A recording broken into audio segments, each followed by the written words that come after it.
Success is obviously not an accident. Veranda ES, where your dream becomes reality. Lion Arabian Dates. இப்போ அது Lion Dates. இதில் இருக்கிற fibre and vitamins இயற்கையானது. இது தரும் ஆரோக்கியம் இயற்கையானது. Lion Premium Dates. நேயர்களே வணக்கம், இது சாணக்கியா. இன்று நம்மோடு அரசியல் விமர்சகர் ஸ்ரீகுமார் இணைந்திருக்கிறார். கேட்பது நிறைய இருக்கிறது, கேட்கலாம். வணக்கம் சார். வணக்கம். மேற்கு வங்க தேர்தல் இம்முறை ரொம்ப பரபரப்பாக இருக்கிறது. ஒவ்வொரு முறையும் பரபரப்பு. கடந்த முறை பார்த்தோன்னா ஒரு புதிய பரபரப்பு இருந்தது. அதுக்கு முந்தின தேர்தல் 2016 ரொம்ப ஃப்ளாட்டாக இருந்தது. தெரிஞ்ச விஷயமாக மம்தா பானர்ஜி அவர்கள் திரும்பவும் ஆட்சிக்கு வந்தார். பட் போன தேர்தல் பார்த்தோம், ஒரு 10 வருஷ ஆன்டி இன்கம்பன்சி எதிர்கொண்டு மம்தா பானர்ஜி அவர்கள் தேர்தலை சந்தித்தார். பாஜக ஒரு பெரிய போட்டியை கொடுத்தது. 2014 2019 வளர்ச்சியை காட்டிய பாஜக 2021 சட்டமன்ற தேர்தலில் அந்த லோக்சபாவுடைய வளர்ச்சியை சட்டமன்றத்திலும் காட்டுவோம் அப்படின்னு வந்தது. பட் ஆனால் 100 கூட வராதுன்னு பிரசாந்த் கிஷோர் சவால் விட்டார். அது நின்றது, 100 கூட வராமல் நின்றதுன்றதை பார்த்தோம். பட் இம்முறை ஒரு வேற ஃபார்முலா வேற கால்குலேஷனோட பிஜேபி களமிறங்கியிருக்கோ அப்படின்ற பார்வை இருக்கிறது. முதல்ல நான் கேட்கணும்னு நினைக்கிறது, எப்படி இருக்கிறது மேற்கு வங்க களம்? மேற்கு வங்க களம் ரொம்ப ரொம்ப இன்ட்ரெஸ்டிங்கா போய்கிட்டு இருக்கிறத நம்ம பார்க்கிறோம். ஏன்னா நம்ம மேற்கு வங்கத்தை பாக்கி மாநிலங்களோட ஒப்பிட முடியாது. நீங்க பார்க்கலாம், 1970s வரைக்கும் பாத்தீங்கன்னா காங்கிரஸ் ஆட்சியில இருந்தாங்க. அதுக்கப்புறம் இடதுசாரிகள் ஆட்சிக்கு வந்தாங்க. அதுக்கப்புறம் திரிணாமுல் காங்கிரஸ் ஆட்சிக்கு வந்தாங்க. இதுல எல்லாத்தையும் ஒரு யூனிஃபார்மிட்டி என்னன்னா, ஒரு முறை ஆட்சியை விட்டு சென்ற பிறகு அது எதிர்கட்சிகளுக்கே அந்த வாய்ப்பு கிடைக்கிறது. அதுக்கப்புறம் ஆளுங்கட்சியாக இருப்பவர்கள் தடம் தெரியாமல் போகிறார்கள். அதுதான் மேற்கு வங்கத்துடைய நிலைமை. காங்கிரஸ் கட்சி எங்க ஆட்சியில இருந்த போது சித்தார்த்த சங்கர் ரே அவர் தான் கடைசி முதலமைச்சராக இருந்தார். அவருடைய காலத்திற்கு பிறகு ஜோதி பாசு, புத்ததேவ் பட்டாச்சார்ஜி போன்ற பலர் கம்யூனிஸ்ட் ஆட்சிகளின் இடதுசாரிகள் சார்பாக ஆட்சி நடத்தி வந்தார்கள். 2011 நடந்த அந்த சிங்கூர் நந்திகிராம் இஷ்யூக்கு அப்புறம் கம்யூனிஸ்ட் ஆட்சி அங்கு முடிவுக்கு திரிணாமுல் காங்கிரஸ் மம்தா பானர்ஜி ஆட்சி வந்தது. 2011 26 வரை 15 ஆண்டு காலம் அவருடைய ஆட்சியே தொடர்ந்து கொண்டிருக்கிறது இன்றைய நிலை வரை. இதுவரைக்கும் இல்லாத ஒரு போட்டியையும் ஒரு ஒரு சேலஞ்ச மமதா அவர்கள் ஃபேஸ் பண்றாங்க பாஜகவின் உருவத்தில். 2011 முன்னாடி இருந்த திரிணாமுல் காங்கிரஸ் உடைய சூழ்நிலை வேறு. 2011 அப்புறம் அவங்க ஆளுங்கட்சியாக வராங்க. 2021 அவங்க உச்சம் தொடறாங்க. இதுதான் அவங்களுடைய ஆட்சியின் உச்சம் அப்படின்னு சொல்றது 2021 தேர்தல் அந்த டயத்தை தான் நம்ம பார்க்கணும். அதற்கப்புறம் அவங்க ஃபேஸ் பண்ணக்கூடிய மிகப்பெரிய சேலஞ்ச் அப்படிங்கிறது இப்ப நடக்கக்கூடிய 2026 தேர்தல். சோ இதுல நான் பார்க்கிறது, ஒரு விதமான பதட்டத்துடனே மம்தா பானர்ஜி இருக்கிறார் மேற்கு வங்கத்தை பொறுத்தவரை. பாஜகவிடமிருந்து சத்தம் அதிகமாக வரவில்லை, ஆனால் கீழே கிரவுண்ட் லெவல்ல வேலைக்கு நிறைய வேலை நடந்துகிட்டு இருக்குது. அதை பார்க்கிறேன் நான். வேட்பாளர் பட்டியலிலும் அது எதிரொலிப்பதை பார்க்கிறேன். நரேட்டிவ் சரியாக செட் ஆகாம இருக்கிறது ஆளுங்கட்சிக்கு, அதாவது திரிணாமுல் காங்கிரஸுக்கு, அதையும் நான் பார்க்கிறேன். இது போன்று பல விஷயங்கள் இருக்கிறது. ஆனால் இதோடு ஒரு தேர்தல் அங்கு மேற்கு வங்கத்தில் நிற்பதில்லை. பாக்கி மாநிலத்துக்கும் மேற்கு வங்கத்திற்கும் உள்ள வித்தியாசம் வாக்கு எண்ணிக்கை வரை எதுவும் சொல்வதற்கில்லை. அந்த அளவிற்கு அந்த இருக்கிற சேலஞ்சஸ் அதிகம். அப்படித்தான் நான் இதை பார்க்கிறேன். ஓகே, இதுல நீங்க ஒரு பாயிண்ட சொன்னீங்க, கடந்த முறை போல பாஜக இம்முறை சத்தமா வயலண்டா வாய்ஸா இல்லை, பட் ஆனால் சைலண்டா இருக்காங்க அப்படின்னு. பட் அது ஒரு பார்க்கும்போது ஒரு டிசப்ஷன் கேம் அப்படின்னு இதை நம்ம எடுத்துக்கலாமா? இது எந்த கணக்கில் பாஜக கடந்த முறை போல நம்ம ஆடம்பரமாலாம் இருக்க வேணாம், நம்ம சைலண்டாக கிரவுண்டுக்கு அடியில் பினீத்தில் கீழே வேலை செய்வோம் அப்படின்ற ஒரு முயற்சியில், ஒரு சத்தீஸ்கர் கைண்ட் ஆஃப் ஸ்ட்ராட்டஜியில் பிஜேபி முறை இறங்குதோ? இல்ல, சத்தீஸ்கட் முறைன்னு நம்ம சொல்லலாம், ஒடிசா முறைன்னு சொல்லலாம், இன்ஃபேக்ட் டெல்லி முறைன்னு கூட நம்ம சொல்லலாம். ஏன்னா இது எல்லாத்துக்கும் ஒரு ஒற்றுமை இருக்கிறது. நான் சொல்ல 4 மாநிலங்களுக்கும் ஒரு ஒற்றுமை இருக்கிறது. சத்தீஸ்கடில் ஆளுங்கட்சியான காங்கிரஸை யாருமே வீழ்த்த முடியாது அப்படிங்கிற ஒரு சூழ்நிலையில பாஜக வெற்றி பெற்றார்கள். ஒடிசாவில் நவீன் பட்நாயக் பாப்புலரான சீஃப் மினிஸ்டர், அவரை யாருமே வீழ்த்த முடியாது என்று எல்லோரும் நினைத்த போது பாஜக வெற்றி பெற்றார்கள். டெல்லியில் ஆம் ஆத்மி கட்சி அரவிந்த் கெஜ்ரிவாலை யாருமே வீழ்த்த முடியாது அப்படிங்கிற சூழ்நிலையில பாஜக வெற்றி பெற்றார்கள். அதே பாயிண்ட் ஆஃப் வியூவை திரிணாமுல் காங்கிரஸ்க்கு எதிராக மேற்கு வங்கத்தில் பாஜக இந்த தடவை அடாப்ட் பண்றாங்க. 2021க்கும் 26க்கும் உள்ள வித்தியாசத்தை நான் என்ன பாக்குறேன்னா, 21ல பாஜக சைட்ல சவுண்ட் ரொம்ப ஜாஸ்தி இருந்தது. கைலாஷ் விஜயவர்கியா அப்படிங்கிறவர் கட்சியின் மேலிட பார்வையாளராக இருந்தார். கட்சியில முகுல் ராய் ஏற்கனவே கட்சிக்குள்ள வந்திருந்தார். திரிணாமுல் காங்கிரஸிலிருந்து விலகி முகுல் ராய் ஏற்கனவே கட்சிக்குள்ள வந்திருந்தார். புதிதாக அந்த முறைதான் சுவேந்து அதிகாரி கட்சியில் சேர்ந்தார். ஏற்கனவே இருந்த கட்சிக்காரர்களுக்கு ஒரு திசை தெரியாமல் இருந்தார்கள். புதியவர்கள் நிறைய பேர் வந்தாங்க. பழைய ஆளுங்க என்ன செய்யறதுன்னு அவங்களுக்கு தெரியல. திரிணாமுல் காங்கிரஸிலிருந்து நிறைய டர்ன் கோட்ஸ்ன்னு சொல்லக்கூடிய கட்சி மாறி வந்தவர்களுக்கு பாஜக இடம் கொடுத்தது. அதனால பழைய கேடர்ஸ் நிறைய பேர் சோர்வடைந்தார்கள். நீங்க நினைச்சு பார்க்கலாம், திரிணாமுல் காங்கிரஸ்ல நேத்தி வரைக்கும் இருந்திருப்பாரு. அவர் அந்த ஏரியால இருந்த பாஜக காரர்களையும் அல்லது பாஜக ஆதரவாளர்களையும் ரொம்ப எதிர்ப்புல இருந்திருப்பாரு. கடைசியில அவரே எலெக்ஷனுக்கு முதல் நாள் பாஜகவோட துண்டை போட்டுட்டு வந்தோடனே அவர் சார்பா இதே கேடர்ஸ் எப்படி போய் மக்கள்கிட்ட ஓட்டு கேட்பாங்க? இது ஒரு பெரிய சேலஞ்சா இருந்தது. மக்களுக்கும் எப்படி தெரிந்ததுன்னா, ஓட்டர்ஸுக்கு எப்படி இருந்ததுன்னா, நான் திரிணாமுல் காங்கிரஸ் போகணும், பாஜக வரணும் தான் ஆசைப்படுறேன். ஆனா நேத்தி வரைக்கும் இவர் திரிணாமுல்ல இருந்தவர். இதே இவருக்கு திரும்ப பாஜகல அவருக்கு ஓட்டு போட்டேன்னா அதே மனுஷன் தான் வரப்போறாரு வேற கட்சி சார்பா. இதுக்கு எதுக்கு நான் பாஜகவுக்கு ஓட்டு போடணும், திரிணாமுல்கே ஓட்டு போட்டு போயிடலாமேங்கிற மைண்ட் செட்டுக்கும் மக்கள் வந்தார்கள். நான் சொல்றது 2021ல. எல்லாரும் நம்ம சொல்றது என்னன்னா, பாஜக மாதிரி ஒரு தோல்வியிலும் ஒரு சேலஞ்சஸிலும் ஒரு டைட் கார்னர்லயும் லெசன் லேர்ன் பண்ற பார்ட்டி எதுவுமே கிடையாது. சோ 26ல அவங்க அந்த தப்பை எல்லாத்தையும் சரி பண்ணணும்னு பார்த்தாங்க. முதல்ல மேலிட பார்வையாளராக சுனில் பன்சல் ஏற்கனவே இருந்தார். தேர்தல் பார்வையாளராக பூபேந்திர யாதவ் அனுப்பப்பட்டார். அங்க இருக்கிற மாநில தலைவர் ஷமிக் பட்டாச்சார்ஜி அப்படிங்கிறவர் நியமிக்கப்பட்டார். பிரிந்திருந்து கட்சியிலிருந்து விலகி இருந்த, அதாவது ரொம்ப சல்கிங்னு சொல்லுவோம் இல்லையா, அதிருப்தியில இருக்கக்கூடிய பழைய தலைவர்கள் அனைவரும் அவர்களை அப்ரோச் பண்ணாங்க, மீட்டு கொண்டு வந்தாங்க. திலீப் கோஷம் உட்பட்ட பல பேர் இருக்காங்க. சோ எல்லாரையும் மீட்டு கொண்டு கட்சியின் கொடைக்குள்ள கொண்டு RSSின் அவங்களுடைய ஆதரவை அணுகி அதை ரொம்ப கிரவுண்ட் லெவல்ல அதை பெர்குலேட் பண்ணி யாரு கேண்டிடேட்டா இருக்கக்கூடும் அப்படிங்கிற லிஸ்ட கேடர்ஸ்கிட்டே கொண்டு அந்த கேடர்ஸ் உடைய சாய்ஸா இருக்கிறவங்களே கேண்டிடேட்ஸா அமர்த்தி ஒரு வித்தியாசமான ஒரு போக்கை இந்த முறை பாஜக செயல்படுத்துகிறதை நாம் கண்கூடாக பார்க்க முடிகிறது. இதுல டேர்ன் கோட்ஸ் கொடுக்காம சொந்த கட்சியிலே இருக்கக்கூடியவர்களுக்கு, ரொம்ப காலமாக இருந்தவர்களுக்கு, அந்த விஷயம் தெரிஞ்ச அந்த பகுதி மக்களுக்கு, இதுவரைக்கும் ஆட்சி பீடத்தில் உட்காராமல் அதிருப்தியை சம்பாதிக்காமல் இருக்கக்கூடிய நபர்களுக்கு சீட்டு கொடுக்கப்பட்டுள்ளது அப்படின்னு சொன்னீங்க. இது இம்முறை ஒர்க் ஆகுமா? ஒரு பக்கம் பவர், மணி எல்லாமே இருக்கக்கூடிய திரிணாமுல் வேட்பாளர்கள், மறுபக்கத்தில் பாஜகவுடைய அந்த இது வரைக்கும் பவரை அட்டைன் பண்ணாமல் நான் கொள்கை பேசுவோம், நாங்கள் மாற்றத்தை கொண்டு வருவோம் அப்படின்னு சொல்லக்கூடிய வேட்பாளர்கள், இது எப்படி அது மிஸ்மேட்சாக இருக்குமா? மவுண்டைன் போன்ற ஒரு பெரிய ஒரு மலை போன்ற சுமையில் இது எப்படி தாண்டுவாங்க? இல்ல, இதுல 2-3 இதுல ஒரு கிரைட்டீரியா இருக்கு. பாஜகக்கு நீங்க சொல்ற மாதிரி சவால்கள் அதிகம். ஆனா பாஜகக்கு உள்ள அட்வான்டேஜ் என்ன அப்படின்னு நம்ம பார்க்கணும். முதல்ல அவங்க ஒரு 40% ஆஃப் ஓட்டை 2019 இருந்து கிட்டத்தட்ட ரிட்டைன் பண்றாங்க. மேபி 39-40 அந்த பர்சன்டேஜஸ் இருக்கலாம். பட் அந்த பர்சன்டேஜ் ஆஃப் ஓட் 2019லும் சரி, 2021லும் சரி, 2024லும் சரி அவங்க மெயின்டைன் பண்ணிக்கிட்டே இருக்காங்க. சோ தட் ஓட் கிறிஸ்டலைசேஷன் அப்படிங்கிறது அவங்களுக்கு சாத்தியமாயிருக்கு. 2016ல வெறும் 3 எம்எல்ஏக்களை மட்டுமே பெற்ற பாஜக 77 எம்எல்ஏக்களை பெற்று அவங்களுக்கு ஒரு பெரிய ஒரு லீட் கொடுத்தாங்க. நீங்க சொன்ன மாதிரி, ஏற்கனவே சொன்ன மாதிரி பிரசாந்த் கிஷோர் 100 எம்எல்ஏக்கள் கிடைக்காது அப்படின்னு சொன்னாரு. அது சொல்றது உண்மையா இருந்தாலும் 77 is also not a small number. 3லிருந்து 77க்கு அவங்களுடைய நம்பர் போச்சு.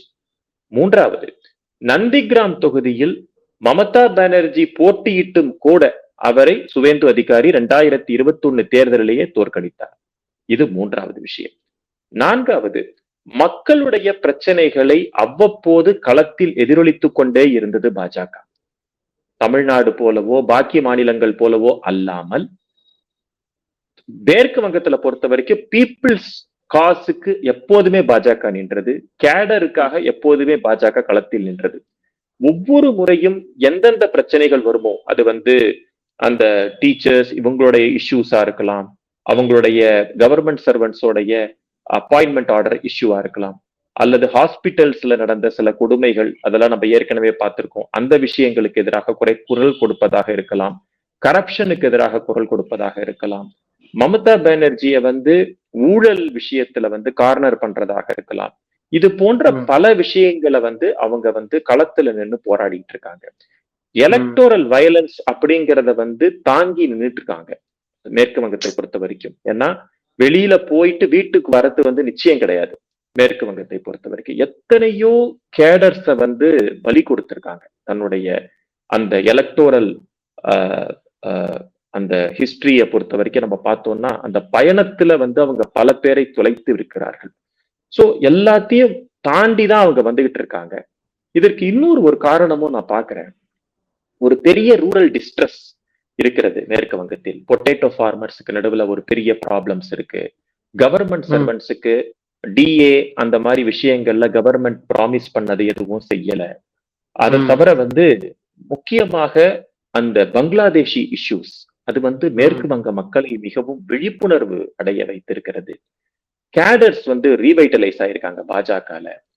திரிணாமுல் காங்கிரஸ்ல ஒரு கேடர், அதாவது திரிணாமுல் அப்படிங்கிறதே பெங்காலில கிராஸ் ரூட்னு அர்த்தம். சோ அந்த கிராஸ் ரூட் கனெக்டே திரிணாமுல்ல இல்லாம இருக்கிறத நான் பாக்குறேன். ஏன்னா எல்லாமே ஐபேக்கு அவங்க ஹேண்ட் ஓவர் பண்ணிட்டாங்க. மமதா பானர்ஜியோட சாய்ஸ் எதுவுமே இல்லை. இப்ப சமீபத்துல மமதா பானர்ஜியோட லிஸ்ட் ரெடி ஆச்சு.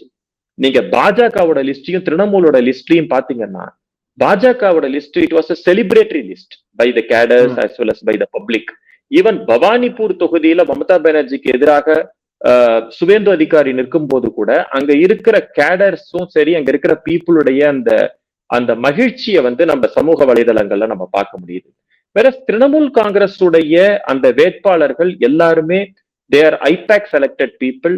கிட்டத்தட்ட 70 பேருக்கு மேல அவங்க கேண்டிடேட்ஸ் சிட்டிங் எம்எல்ஏஸுக்கு மறுத்திருக்காங்க, சான்சஸ் மறுத்திருக்காங்க. சோ அவங்க எல்லாம் எப்படி கோஆபரேட் பண்ண போறாங்கன்னு தெரியாது. ஏன்னா நிறைய பேர் ஓல்டு காட்ஸ். இதை தவிர திரிணாமுல் காங்கிரஸில் இருக்கக்கூடிய மிகவும் அறிவு கூர்மையுள்ள விவேகமுள்ள அந்த அறிவு ஜீவிகள் அப்படின்னு சொல்லக்கூடிய பலர் பாஜக ஆல்ரெடி சேர்ந்துகிட்டு இருக்கிறத நம்ம பாக்குறோம். முகுல் ராயை விட்டுக்கலாம். அது தவிர நீங்க பாத்தீங்கன்னா தினேஷ் திரிவேதி முன்னாள் ரயில்வே அமைச்சரா இருந்தவர், அவர் கட்சியில ஜாயின் பண்ணியிருந்திருக்காரு ரொம்ப நாள் முன்னாடியே. தபஸ் ராய் ஜாயின் பண்ணிருக்காரு. சோ இவங்கெல்லாம் பாஜகவோட சேர்ந்து பயணப்படும் போது அதோடைய பலன் கண்டிப்பா அந்த கட்சிக்கு இருக்கும் அப்படின்னு நம்ம பார்க்கலாம். இதுல ஆர்எஸ்எஸ் உடைய ரோல் சொன்னீங்க. ஆர்எஸ்எஸ் என்ன செஞ்சுட்டு இருக்கு? ஹரியானால மகாராஷ்டிரால அவங்க செஞ்சதெல்லாம் நம்ம பார்த்துருக்கோம். அது அங்க பண்ணது ஓகே. பட் உங்களுக்கு மேற்கு வங்கம் போன்ற களத்துல ஆர்எஸ்எஸ் உடைய ரோல் என்னவா இருக்கும்? இல்ல, ஆர்எஸ்எஸ் உடைய ரோல் மிகப்பெரியது. நீங்க பாக்கி மாநிலங்களை விட நீங்க கம்பேர் பண்ணி பார்த்தா அந்த விதை, ஜனசங்கத்தின் விதை முதலில் விழுந்தது மேற்கு வங்கத்துலதான். மொத்தம் 3 எம்பிக்கள் கிடைத்தார்கள் ஜனசங்கத்துக்கு, பாரதிய ஜனசங்கத்துக்கு. நான் சொல்றது 1952 அந்த எலெக்ஷன்ல. அந்த எலெக்ஷன்ல 3 எம்பிஸ்ல ஒருத்தர் ராஜஸ்தானை சேர்ந்தவர், மிச்ச 2 பேரும் மேற்கு வங்கத்தை சார்ந்தவர்கள். அதில் ஒருவர் தான் ஷியாமா பிரசாத் முகர்ஜி.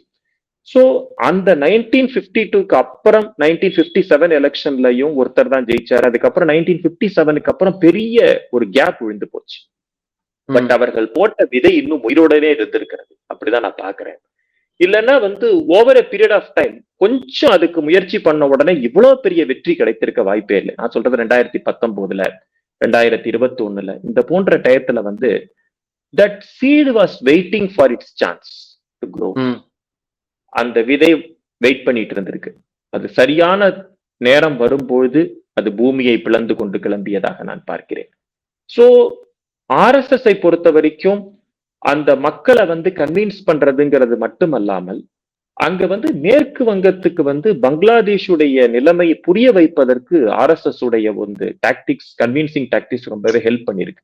மக்களுக்கு வந்து ஒருவேளை பங்களாதேஷ் பிரச்சனை நடக்காமல் இருந்திருந்தால், 2024 ஷேக் ஹசீனா பிரச்சனை வராமல் இருந்திருந்தால், இது போன்ற விழிப்புணர்வு வந்திருக்குமாங்கிறது சந்தேகம்.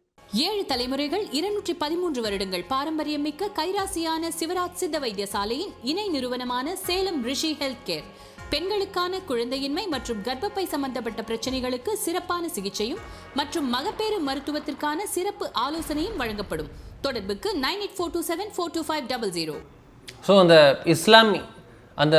இஸ்லாமிய அமைப்புகள், அந்த ரொம்ப எக்ஸ்ட்ரீமிஸ்ட் அமைப்புகள் ஷேக் ஹசீனா ஆட்சியை அகற்றிய விதம், அவர்களுடைய அந்த பார்டரில் இருக்கக்கூடிய அவங்களுடைய ப்ரெசன்ஸ், சமீபத்திய தேர்தலில் கூட பார்டருடைய பங்களாதேஷுடைய இந்தியா பார்டரில் வந்து இருக்கக்கூடிய இடங்களில் அந்த ஜமாத் இஸ்லாமி அமைப்பு வந்து நிறைய சீட்டுகளை வென்றதுன்னு பார்க்குறோம். ஸோ இது போன்ற விஷயங்கள் பார்டரை தாண்டி ஒரு இன்செக்யூரிட்டினஸ், ஒரு பாதுகாப்பற்ற தன்மையை வந்து ஹிந்துக்களுக்கு, மேற்கு வங்க ஹிந்துக்களுக்கு உருவாக்கியிருக்குன்னு புரிஞ்சுக்கலாமா? நான் பாக்குறேன். ஏன்னா மேற்கு வங்க மக்கள் இந்தியால உள்ள எந்த இடத்துல நடந்த ஒரு விஷயத்த சொன்னாலும் கன்வின்ஸ் ஆயிருப்பாங்களான்னு தெரியாது. ஆனா நீங்க நம்ம சொல்ற மாதிரி அவங்களுடைய அடுத்த ஒரு இன்னொரு தொப்புள் குடி உறவுன்னு சொல்லுவோம் இல்லையா, அப்படி இருக்கக்கூடிய பங்களாதேஷ்ல நடக்கக்கூடிய அங்க இருக்கிற ஹிந்துக்கள் கஷ்டப்படும் போது சோ அது வந்து ரொம்ப ஈஸியா வந்து பெங்காலை வந்து அடைகிறது. அது மொழி ரீதியாக இருக்கலாம், கலாச்சார ரீதியா இருக்கலாம். ஏன்னா அங்க வந்து ஒரு சில பார்டர்ஸ் அப்படிங்கிறது நிலம் மட்டுமல்ல, நீரும் அங்க இருக்கிற பார்டரை வந்து பிரிக்கிறது. சோ எப்படி பார்த்தாலும் நீங்க பாருங்க, அந்த பங்களாதேஷ்ல நடக்கக்கூடிய அந்த அந்த பிரச்சனைகள் மேற்கு வங்கத்தில் எதிரொலிக்கிறது. சோ அது வந்து நிச்சயமாக அந்த மக்களை வந்து சிந்திக்க வச்சிருக்கு. சோ நான் அப்படித்தான் பாக்குறேன். ஏன்னா சமீபத்துல நடந்த இந்த பிரதமர் மோடியின் பிரிகேட் பேலஸ் கிரவுண்ட்ல நடந்த அந்த ரேலி, அத வந்து நான் ஒரு எண்ணிக்கையா நான் பார்க்கல. அது பெரும் கூட்டம்ன்றதை தாண்டி அங்க எமோஷன் இருந்ததை பார்க்க முடிஞ்சது. ஒவ்வொரு தொண்டர்கள் மத்தியில் இருந்தக்கூடிய அந்த கோஷம், அதெல்லாம் வந்து நத்திங் வாஸ் ஆர்டிஃபிஷியல் அப்படின்றது தெரிஞ்சது. பட் இது என்னவா எதிரொலிக்குன்றது என்னோட அடுத்த கேள்வியும். ஏன்னா கிரேட்டர் கொல்கட்டா அப்படின்றது ரொம்ப key place for Trinamool Congress. அந்த கிரேட்டர் கொல்கட்டா ரீஜியன்ல என்ன பண்ண போகிறது பாஜக? அந்த கோட்டையை உடைத்து ஓட்டையை போடுமா?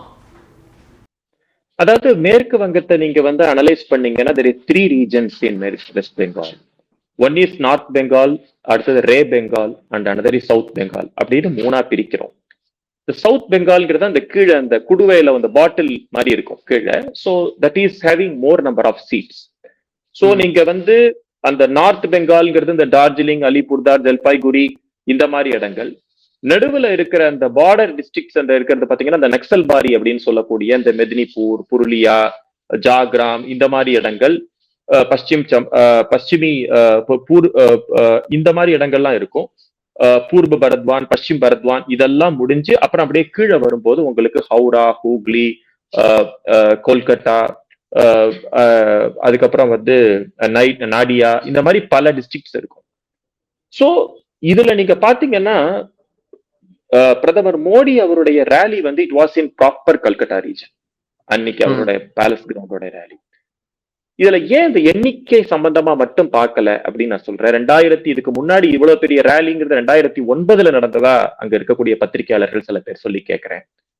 சோ 2009 அதுக்கப்புறம் நீங்க பாத்தீங்கன்னா 2026 ஆயிடுச்சு. கிட்டத்தட்ட இத்தனை ஆண்டு காலம் திரிணாமுல் காங்கிரஸாலேயே அந்த ரேலியை கூட்ட முடியல அப்படிங்கிறது தான் உண்மை. ஏன்னா அவ்வளவு பெரிய பிளே கிரவுண்ட் அது. அண்டு அதுல இன்னொரு விஷயம் என்னன்னு கேட்டீங்கன்னா, அந்த ரேலி நடப்பதற்கு முன்னால் திரிணாமுல் காங்கிரஸின் கையில் இருக்கக்கூடிய நிர்வாகம் அந்த ரேலியை பிளாப் ஆக்கணும்னு சொல்லிட்டு பல விதத்தில் முயற்சி செய்தது. போலீஸ்ல இருந்து மக்களை வந்து வரவிடாம பண்றது, அவங்களுக்கு தடைகளை ஏற்படுத்துவது, இதெல்லாம் பண்ணாங்க. பட் மக்கள் பாத்தீங்கன்னா ட்ரெயின் மட்டும் கிடையாது, பஸ்ல கிடையாது, போட்ஸ்ல வந்து இறங்கினதை நான் பாக்குறேன். அங்க இருக்கிற அந்த Hooghly ரிவர்ல they came by bots. And கிட்டத்தட்ட வயதானவர்கள், அவங்க எல்லாம் 35 டிகிரி இப்ப வெயில் ரொம்ப அதிகமாக இருக்கக்கூடிய அந்த இடத்துல வந்து ஒரு ஹஸ்பண்ட் ஒய்ஃப் அவங்க வராங்க, தேர் சீனியர் சிட்டிசன்ஸ். சோ இத வந்து ஒரு எண்ணிக்கையா மட்டும் பார்க்காம ஒரு எமோஷனா நான் பாக்குறேன். அண்ட் அதுல வந்து பிரதமர் மோடியின் அந்த ஒரு ஆக்ரோஷமான பேச்சு, அதுல மக்கள் கன்வின்ஸ் ஆற விதம், பேரலா அதே நேரத்துல மேற்கு வங்கத்துல மம்தா பானர்ஜி இந்த எஸ்ஐஆர் எக்ஸசைஸ்க்கு எதிராக அவங்க ஒரு உண்ணாவிரத போராட்டம் மாதிரி இருக்காங்க. அவங்களுடைய அந்த பந்தால்னு சொல்லக்கூடிய அந்த முகாம்கள்ல வந்து கூட்டங்கள் கம்மியாக இருக்கிறது காணப்படுறது. இத்தனைக்கும் அவங்க ஆளுங்கட்சி, அவங்க நினைச்சிருந்தாங்கன்னா அவ்வளவு கூட்டத்தை கூட்டியிருக்க முடியும். அவங்களுடைய அந்த கூட்டத்துல வந்து எண்ணிக்கை குறைஞ்சிருந்தது. பிளஸ் இன்னொரு சில விஷயங்களை பாக்குறேன். இப்ப வந்து இந்த சிபிஐ இந்த ஐபேக் நிறுவனத்தின் மீது இடி அபிஷியல்ஸ் வந்து ரெய்டு நடத்தின போது மம்தா பானர்ஜி உள்ள பூந்து அந்த பேப்பர்ஸை ஸ்நாட்ச் பண்ணது. அதுக்கப்புறம் அவங்க ஒரு ரேலி கண்டக்ட் பண்ணாங்க, இதுல கல்கட்டால வாக் பண்ணாங்க. அதுல மக்கள்கிட்ட ஒரு பெரிய எழுச்சி இருந்ததை நான் பார்க்கவே இல்லை. ஒரு விதமான ஒரு மியூட்டட் ரெஸ்பான்ஸ். அதுக்கப்புறம் பாத்தீங்கன்னா அவங்க கோர்ட்ல போய் சுப்ரீம் கோர்ட்ல போய் அப்பியர் ஆறாங்க. ஒரு முதலமைச்சர் ஒரு சுப்ரீம் கோர்ட்ல போய் அப்பியர் ஆறாங்க. அது ஒரு நாள் நரேட்டிவோட போயிடுச்சு. அப்புறம் நோபடி கேர்ஸ் அபவுட் தட். அதுக்கப்புறம் பாத்தீங்கன்னா எஸ்ஐஆருக்கு எதிராக உண்ணாவிரதம் இருக்காங்க. அதுவும் மக்கள் மத்தியில பெருசா எடுபடல. நீங்க பாத்தீங்கன்னா இந்த போன தடவை ஒரு சின்ன ஒரு அடிபட்டுடுச்சுன்னு சொல்லி அவங்க கால் கட்டு போட்டு ஒரு ஒரு நரேட்டிவ் பண்ண அதே கெலாஹோபே பண்ண அதே ஆமா சொன்ன அதே மமதா பானர்ஜினால இந்த முறை மீண்டும் மீண்டும் முயற்சி செஞ்சும் அந்த நரேட்டிவ் அங்க கைக்கு வரல அப்படிங்கிறத நம்ம உணர்வு பூர்வமாக பார்க்க முடிகிறது. அதுக்கு ரீசன் என்னன்னு கேட்டீங்கன்னா there is a simmering anti incumbency. Anti incumbency போன முறை வந்து நான் அங்க இருக்கிற வெஸ்ட் பெங்கால்ல இருக்கக்கூடிய என்னோட ஃப்ரெண்ட்ஸ் கிட்ட பேசுற போது there was anti incumbency but there was no hatred against the government. இம்முறை there is a hatred against the government. That is one point. Second point, Mamata Banerjee back seat எடுத்து அபிஷேக் பானர்ஜியை முன்னிறுத்துவதும் அந்த கட்சிக்கு பாதகமான சூழ்நிலையை உருவாக்குவதாக நான் பார்க்கிறேன். இது ஒடிஷால பாண்டியன் அவர்களுக்கு ஏற்பட்ட அந்த பாஜக முன்னிறுத்திய அந்த அரசியல், அந்த பிம்பம், இவர் தான் டேக் ஓவர் பண்ண போறாரு, இவர் கையில் உங்களுக்கு அப்படின்ற விஷயம் எப்படி தமிழ்நாட்டில் இவங்க வந்து ஸ்டாலின் அவர்களை குறிவைக்காமல் உதயநிதி அவர்களை குறிவைக்கிறார்களோ அதே போல அங்க மம்தா பானர்ஜியை குறிவைக்காம அபிஷேக் பானர்ஜியை குறிவைக்கிறாங்களோ, இது அங்க ஒர்க்கும் ஆகுதோ? இல்ல, அதாவது மூணுத்துக்கும் வித்தியாசம் இருக்கு. தமிழ்நாட்டை பொறுத்த வரைக்கும் அவர் நேரடி வாரிசு ஆயிட்டாரு. ஸ்டாலின் அவர்களுக்கு உதயநிதி நேரடி வாரிசு ஆயிட்டாரு, துணை முதலமைச்சர் ஆயிட்டாரு. It was a open political arrangement. So அதனால இங்க இருக்கிறது வேற. ஒடிஷாவை பொறுத்த வரைக்கும் அவர் வந்து பிஹைண்ட் த ஸ்கிரீன் இருந்தாரு. ரெண்டாவது இன்னொரு முக்கிய ப்ராப்ளம் என்னன்னா, ஒடிஷால அவர் என்னதான் தன்னை ஒடிசா மக்களுடைய தொடர்பு படுத்தி தன்னை காட்டிக்கொண்டாலும் அவர் அடிப்படையில் ஒடிசா மாநிலத்தை சேராதவர். அவர் தமிழகத்தை சேர்ந்தவர். சோ அந்த ரீஜனல் பிரைடுங்கிறத நம்ம தமிழ்நாட்டுல மட்டும்தான் கேட்டுட்டு இருக்கோம். அது ஒவ்வொரு மாநிலத்துக்கும் உண்டு. சோ அது ஒடிசாவிலும் எதிரொலித்தது. மேற்கு வங்கத்தை பொறுத்த வரைக்கும் மக்கள் வந்து அந்த கம்யூனிஸ்ட் ரூல் முடிஞ்சதுக்கு அப்புறம் பெரிய ஒரு நம்பிக்கையோட மம்தா பானர்ஜிக்கு ஓட்டு போட்டாங்க. நம்ம எல்லாரும் நினைக்கிறோம் 2011 இருந்துதான் அந்த அவங்க ஆட்சி செய்யறாங்கன்னு நம்ம நினைச்சோம். பட் 2009 அதுக்கு உண்டான சமிகைகள் நம்மளுக்கு தெரிய வருது. 2009 லோக்சபா எலெக்ஷன்ல கூட வெஸ்ட் பெங்கால்ல திரிணாமுல் காங்கிரஸ் ஒரு நல்ல ஒரு வெற்றி பெறாங்க. அதுக்கப்புறம் நடந்த கல்கத்தா கார்பரேஷன் எலெக்ஷன்லயும் அவங்க வெற்றி பெறாங்க. அதுக்கப்புறம் தான் இந்த சிங்கூர் இஷ்யூஸ் எல்லாம் வருது. சிந்தூர் நந்திகிராம் இஷ்யூ வந்து அதுக்கப்புறம் அதை ஃபிளேர் அப் பண்ணக்கூடிய ஒரு இஷ்யூவா வருது. சோ அதை வந்து முன்கூட்டியே அவங்க பண்ணிக்கிட்டு இருந்ததுனால ஈவன் சிங்கூர் நந்திகிராம் இஷ்யூ வரலன்னா கூட மம்தா பானர்ஜி ஜெயிச்சிருப்பாங்க. அதுதான் உண்மை நிலை. சோ அங்க என்ன பாக்குறாங்கன்னா, ஒரு நம்பிக்கையோட மக்கள் வந்து மம்தா பானர்ஜிக்கு ஓட்டு போட்டாங்க. அபிஷேக் பானர்ஜி அங்கு தலையெடுப்பது அப்படின்னு பாக்குற போது அது மம்தா பானர்ஜியோட லீடர்ஷிப்புக்கு ஏற்பட்ட ஒரு சவாலாக அங்க இருக்கிற மக்களே நினைப்பார்கள். சோ எப்படி ஒடிஷால நடந்ததோ அதே போன்ற ஒரு சிச்சுவேஷன் மேற்கு வங்கத்துல நான் பாக்குறேன். நிறைய சிமிலாரிட்டிஸ் இருக்கு. மேற்கு வங்கத்துல ஒடிசால பாருங்க, ஒரு மிகப்பெரிய ஆளுமை நவீன் பட்நாயக். மேற்கு வங்கத்திலயும் அப்படியேதான் மம்தா பானர்ஜி.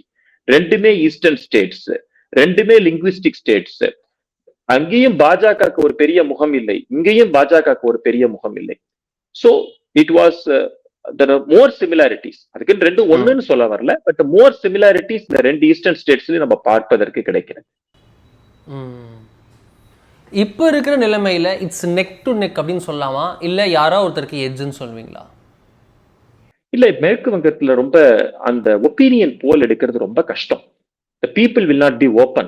ஏன்னா அங்க ஏற்கனவே இந்த 2021 ஒரு வடுக்கள் இன்னும் ஆறாம இருக்கிறாங்க. ஆமா, அது ஒரு பிரச்சனை இருக்கு.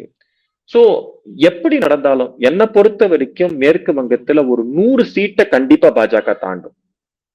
ட்ரிபிள் டிஜிட்ல என்டர் ஆகும். ஆமா, ட்ரிபிள் டிஜிட்ல என்டர் ஆகும். மெஜாரிட்டி பக்கத்துல போகுமா? மெஜாரிட்டிக்கு பக்கத்துல போகணும்னா கிட்டத்தட்ட 40% ஓட்டை 41% அவங்க கிராஸ் பண்ணணும். அந்த 41% ஓட்டை கிராஸ் பண்ணியாச்சுன்னா அப்பர் லிமிட் கிடையாது பாஜகவுக்கு. 41% எடுத்துட்டா அப்பர் லிமிட் கிடையாதுன்றது பெர்சன்டேஜ்ன்றதோட நிப்பாட்டிக்கணுமா, இல்லை நம்ம சீட்ஸ் வந்து அவங்க கண்டிப்பா மெஜாரிட்டி தாண்டி 170 180 அப்படின்னு கூட போவாங்கன்னு எடுத்துக்கலாமா? சீட்ஸும் அது மாதிரி தான் போகிறதுக்கு வாய்ப்பு இருக்கு, provided if they cross that 41% threshold. 140 தாண்டும் அந்த த்ரெஷ்ஹோல்டை தாண்டியாச்சுன்னா. இப்ப இருக்கிற நிலைமையில பாத்தீங்கன்னா அந்த 40% பிளஸ் அப்படின்னு வரும்போது 100 சீட் கிட்டத்தட்ட வராங்க. ஏன்னா போன தடவை 39 சீட் 39 something percentage தான் இருந்தாங்க. So they got around 77 seats. இந்த தடவை நிச்சயம் 40% டச் பண்றாங்க. So they will get around 100 seats. So அந்த 41% அவங்க கிராஸ் பண்ணும்போது it will be giving extra votes. அப்படிதான் நம்ம பார்க்கணும். சோ இந்த எலெக்ஷன்ல நீங்க கேக்குறீங்க வெற்றி பெற முடியுமா அப்படின்னு கேக்குறீங்க. இந்த வெற்றி பெறுவதற்கு 3 முக்கியமான ஆஸ்பெக்ட்ஸ் அதுதான் டிசைட் பண்ணும். நம்பர் 1, இந்த SIR எக்ஸசைஸ் எந்த அளவுக்கு கிளீன் அப் ஆக்டிவிட்டிஸ் பண்ணிருக்கு அப்படிங்கிறத நம்ம பொறுத்திருந்து பார்க்கணும். ஏன்னா பாக்கி மாநிலங்களை விட இந்த SIR எக்ஸசைஸுக்கு மிகவும் பொருத்தமாகவும் மிகவும் தேவையானவும் இருக்கக்கூடிய ஒரு மாநிலம் மேற்கு வங்கம். சோ நான் அதை அப்படிதான் பாக்குறேன். இந்த SIR எக்ஸசைஸ் உடைய impact number 1. Number 2, election commission உடைய அந்த ஒரு efficiency in conducting a free and fair elections. நான் ஏற்கனவே உங்க சேனல்ல பல முறை எக்ஸ்பிளைன் பண்ண மாதிரி இப்ப நம்ம பாக்குறது ஒரு KJ ராவ் உடைய மொமெண்டா நம்ம மேற்கு வங்கத்துல நம்ம பாக்குறோம். 2005 பீகார்ல KJ ராவ் அப்படிங்கிற எலெக்ஷன் ஆபீசர் செஞ்சதை இன்னைக்கு ஞானேஷ்குமார் அங்க உட்கார்ந்த இடத்துல இருந்தே அவர் பண்றதை பாக்குறோம்.